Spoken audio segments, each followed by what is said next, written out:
We all remember the night Takeoff was murdered.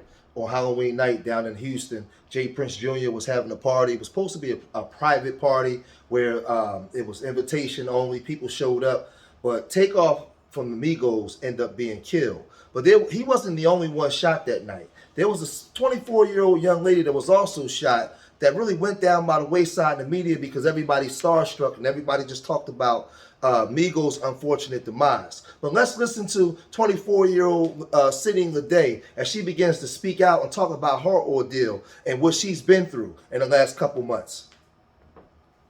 With the KHU 11 News exclusive, a woman critically injured in the shooting that killed Migos rapper Takeoff, speaking for the very first time. Sydney Leday is 24 years old and says it is a miracle she's alive. It's a story our Grace White has been working on for months. She joins us with the exclusive.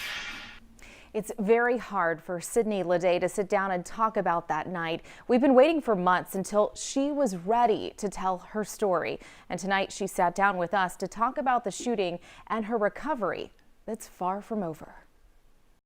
I really just can say I'm just grateful to be here. And Sydney Leday is a survivor. Do you remember the moment you first woke up in the hospital? I didn't want to be there. I kept telling my mom I want to go home. I had never been in a hospital like that. The night rapper Takeoff was shot and killed outside a bowling alley in downtown Houston, she was shot too, in the head, after what Houston police called a private party that started on Halloween.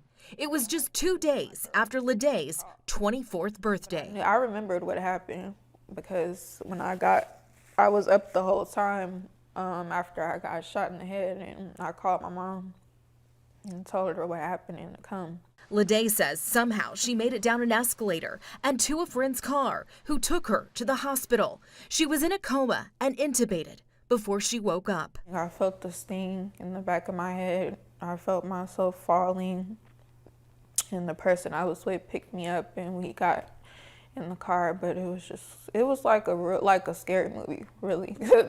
Ironically, it was Halloween night. I had on a nun outfit. I had blood all over me. At any point, do you remember being scared before all that happened, or was it, in your opinion, a normal night? There wasn't any arguments or anything until the event was actually over. And yeah, that's when I knew something was wrong, because I thought these people that were arguing was just playing from, like I said, the energy that was in the room before. Everybody was around the table playing a game of dice. So I thought it was just like, some friendly banter. But that banter turned into a shooting, sending the crowd running. And that's when Leday says she was shot. After a week in the hospital, she was finally released. What was it like when you went home? That's when the real stuff started. I had a panic attack as soon as I got home. Born and raised in Houston, the community's rallying around her recovery, raising money on a GoFundMe page to help pay for her medical bills. Leday knows her recovery will take time, physically and emotionally, but is thankful she survived. I was just grateful that I did, because the place that it hit in my head, I just feel like it was a miracle.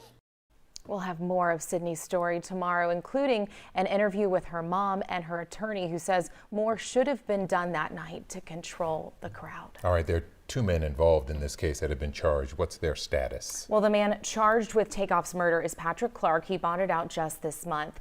And there was another person charged with felon in possession of a weapon, Cameron Joshua. He's still in jail, but the investigation continues. So we all watched as she talks about her horrifying events of what happened to her. Hopefully her GoFundMe goes up. People donate to help with her medical expenses. But this girl was shot in the head for something that she had nothing to do with.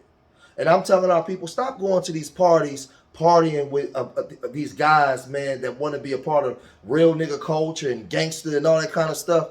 Listen, we know that guy, Little Cam, he was arrested. They had his face plastered all over the media for about a whole 2-3 weeks straight. But he hasn't, I don't know if he's been officially charged with anything. We know that they locked up the guy, DJ Pat, and was charging him. But everything hasn't really come out the light yet. But we know that Takeoff is dead. This young girl was shot in the head. They had images of Jay Prince Jr. stepping over the body. It was just a whole bunch of foolishness, man. Our people, we can't go nowhere and have fun whether we broke or got money. Whenever you get us together in the room, it's always a problem in this deaf culture that we normalize. So this is a 24-year-old girl, man. Listen, when she got shot, nobody really talked about it. I mean, nobody really cared. And I'm not going to say nobody because people did, but not to the magnitude of, like I said, the star that was murdered. We see images of him with his brains out on the ground and them dragging him. But we didn't know this girl was also shot in the head. So, for future, going into the future, man, I'm speaking to females, stay away from these dudes, man. Stay away from these parties and this real nigga culture, this bad bitch culture, all that. Stay away from that, please. Because it's bringing really nothing but death to our people, man, and pain. So as this trial begins to come out, I hope that they find out really who did it. We know that people gonna start snitching and taking deals, but this is the flip side of the stuff that we promote in our communities. This is the flip side. This is what it looks like. When you want to be a part of this kind of stuff, this is the ugly side of it. All right. So as more of this come out, I'll report more of this. Make sure y'all leave your comments in the comment section. Make sure you guys hit that like button, man, and support Street Media TV. Remember, I love y'all. Till the next time. Peace.